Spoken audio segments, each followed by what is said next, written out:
la lettre aux Éphésiens au chapitre 4, les versets 17 à 24.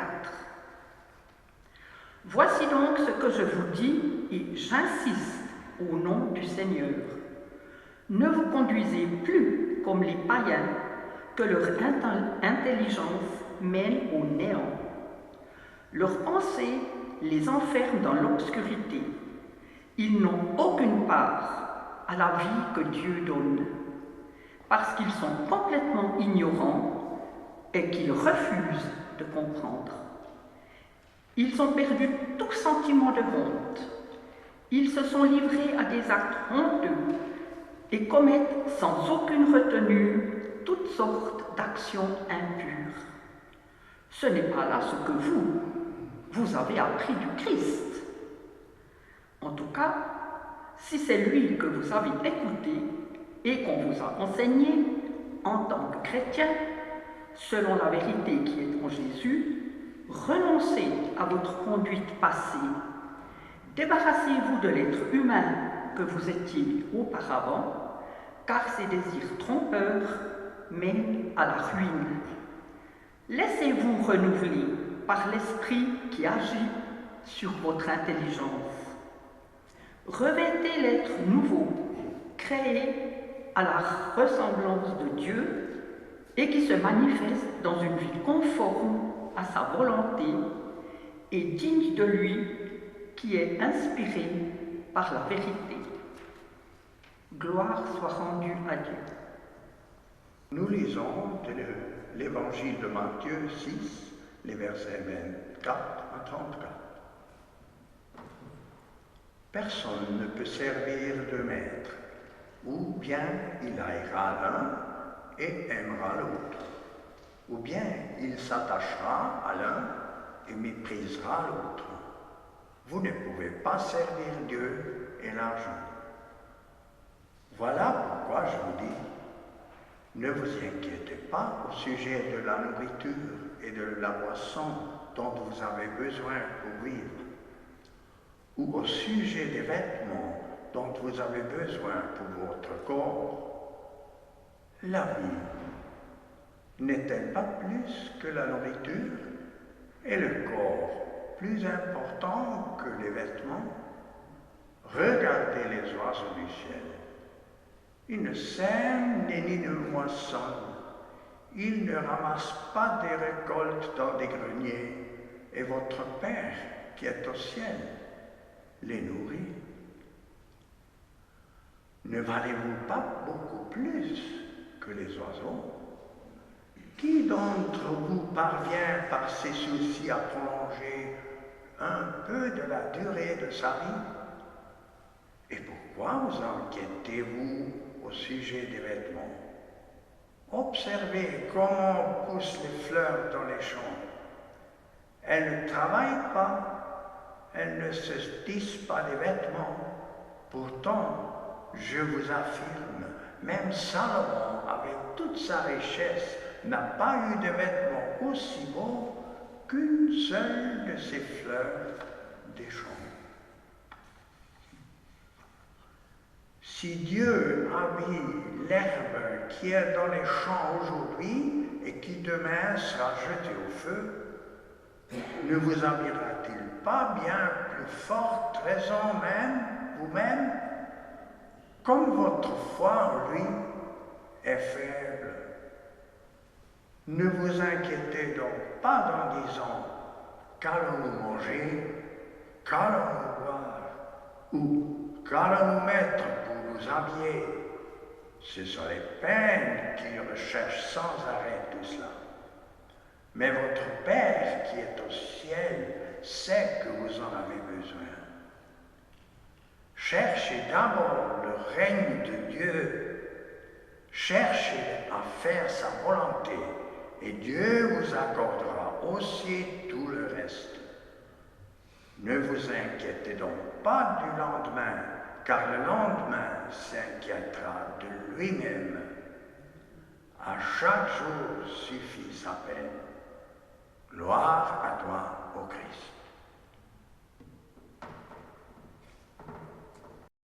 C'est de l'Épître aux Éphésiens que nous allons parler ce matin, plutôt de ce que l'on peut en tirer. Cette lettre, ou cet épître, aurait été rédigée par Paul alors qu'il était prisonnier à Rome. Aurait. On n'en est pas tout à fait sûr. Paul a fait un long séjour dans l'église d'Éphèse. C'est une église qu'il connaît bien. Or, dans le texte d'Éphèse, il semblerait qu'il écrit pour une communauté ou des communautés qu'il ne connaît pas. Alors, dans quel contexte sommes-nous? Ici, nous sommes dans un pays, dans une région qui est sous la domination romaine. Pour les autorités, l'Empire constitue le corps, dominé par l'empereur. Sénèque, qui est un conseiller de Néron, pouvait dire de lui, donc de Néron, « Tu es l'âme de ton État, celui-ci est ton corps. » La domination mondiale de Rome est symbolisée par le soleil, par la lune et encore quelques autres astres, et dans cette représentation du monde, Néron se prenait volontiers de s'attribuer le rôle, bien évidemment, du soleil. Dans la lettre aux Éphésiens, la polémique contre les païens porte principalement contre cette représentation du monde.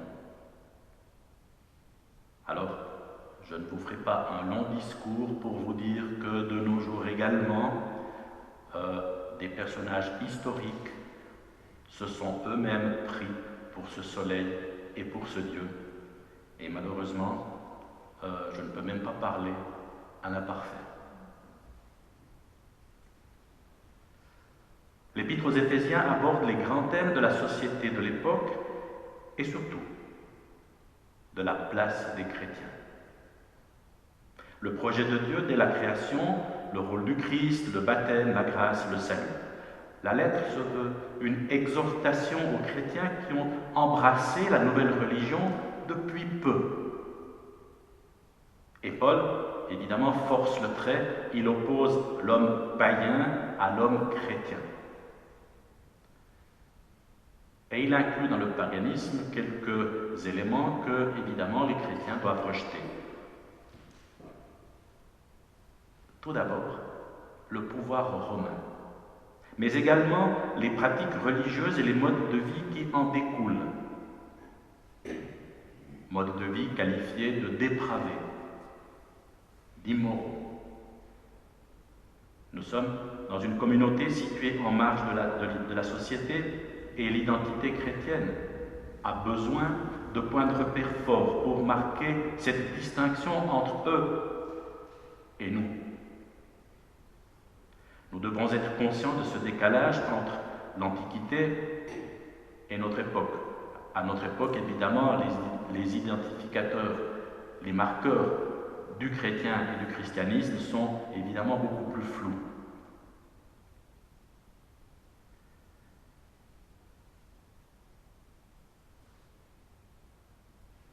On comprendra cette évolution si on prend la situation du féminisme en Suisse. Il est évident, et j'enfonce cette porte ouverte, il est évident que la question du féminisme ne peut pas se poser en Suisse aujourd'hui comme elle se posait il y a de cela 50 ans en arrière. Et puis, j'ai envie de dire, heureusement d'ailleurs. Et puis, la situation de Paul n'est pas celle d'un auteur qui sereinement à son bureau rédigerait une lettre. Non, il est en prison. Il est en prison, son contexte, vous comprendrez aisément si je vous dis que c'est un peu celui de Navalny dans la Russie d'aujourd'hui. Un homme qui prend sa plume pour défendre les droits élémentaires d'une société corrompue comme la Russie d'aujourd'hui. L'Empire romain, la Russie. Donc, ne prenons peut-être pas trop, comme on le fait souvent, le texte biblique à la lettre.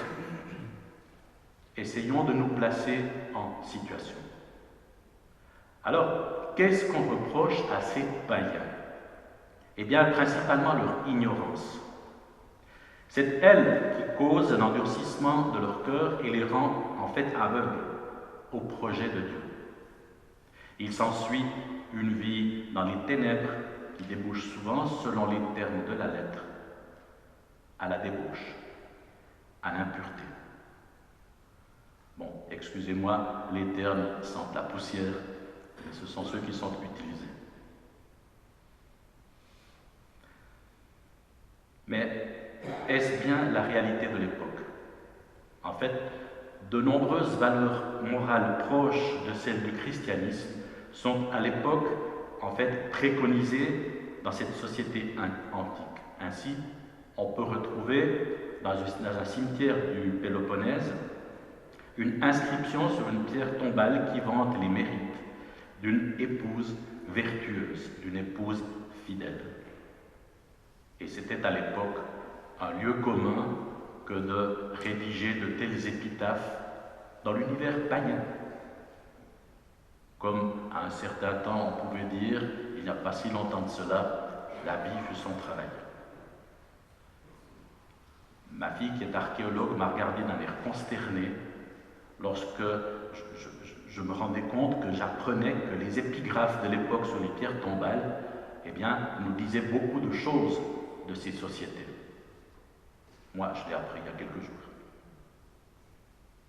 Alors, Paul schématise, disions. Eh bien, être croyant, c'est renoncer à l'existence passée. C'est se dépouiller du vieil homme sous l'effet des convoitises trompeuses. Parce qu'il est impensable que les chrétiens aient une conduite dans laquelle se complaisent les païens. Les chrétiens sont appelés à une nouvelle vie. Oui, mais alors, être chrétien, est-ce que cela signifie que nous ne commettons plus aucune faute? Alors, gardons-nous d'une compréhension trop étroite, trop moralisante. Et pour avancer dans la réflexion, nous devons tenir compte de deux niveaux. Il y a d'abord un niveau extérieur et puis un niveau intérieur. Commençons par la dimension extérieure. La tentation, au sens où nous le comprenons, bibliquement, la tentation existe pour tout être humain, qu'il soit païen ou non.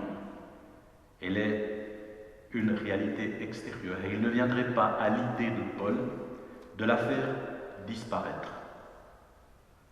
Renoncer à sa vie passée ne signifie pas s'imaginer que désormais la vie humaine est chimiquement pure, et puis que nous sommes entrés dans la perfection, et puis que désormais l'être humain est sans limite, sans contradiction, sans paradoxe. Non, Paul n'a pas l'illusion de penser toutes ces choses-là. Nous ne sortons pas de notre condition humaine. Contre la réalité extérieure de la tentation, il y a un combat à mener, certes, pour ne pas s'y soumettre à la tentation. Et les paroles de notre Père, au fond, ne nous disent rien d'autre que cela.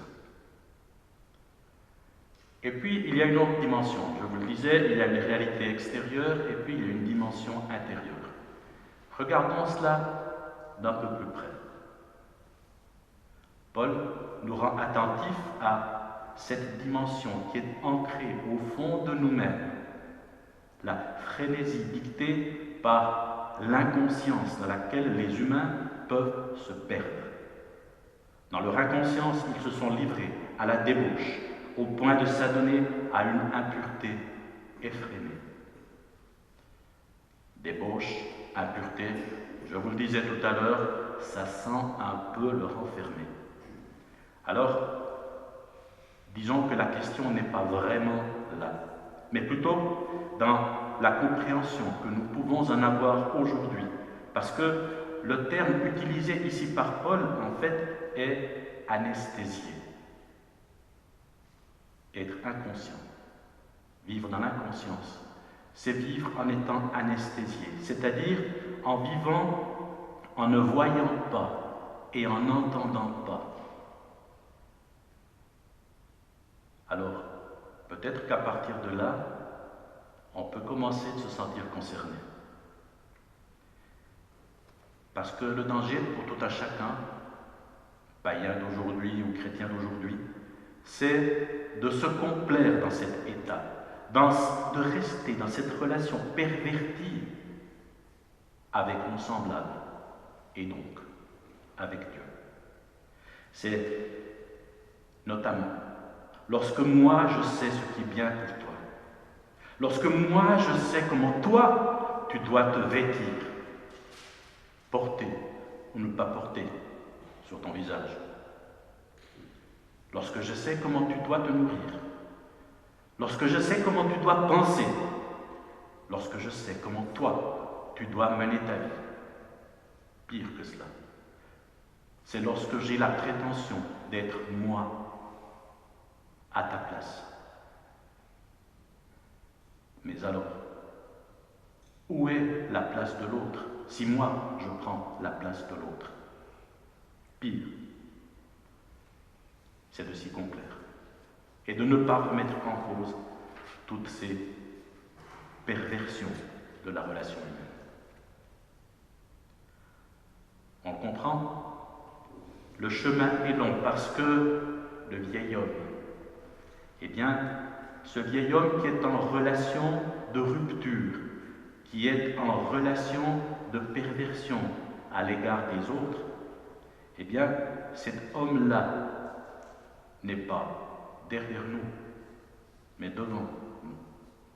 Paul lui-même l'admet pour lui-même. Le bien que je veux, je ne le fais pas, et le mal que je veux, je le fais. Où est ce mystère profond? Alors, s'il devait rester un enseignement que l'on peut tirer de ce texte, de cette lettre, ce serait de chercher à demeurer en Christ dans la confiance d'une parole qui restaure, une parole qui nous fait renaître. Ce serait, et c'est, une parole qui nous permet de résister à toutes les formes modernes de ce paganisme qui constitue la rupture d'une relation saine aux autres, la rupture d'une relation saine à Dieu. Paul met le doigt sur l'aveuglement, la surdité, l'anesthésie, et il nous dit de réagir, que cette perversion, nous devons la refuser au nom des autres, au nom de Dieu. Et puis surtout, il nous dit que nous pouvons agir contre, je dirais, ces perversions. Parce que malheureusement, nous sommes obligés de parler au pluriel. C'est là le véritable enjeu de se dépouiller du vieil homme pour revêtir l'homme nouveau, créé selon Dieu.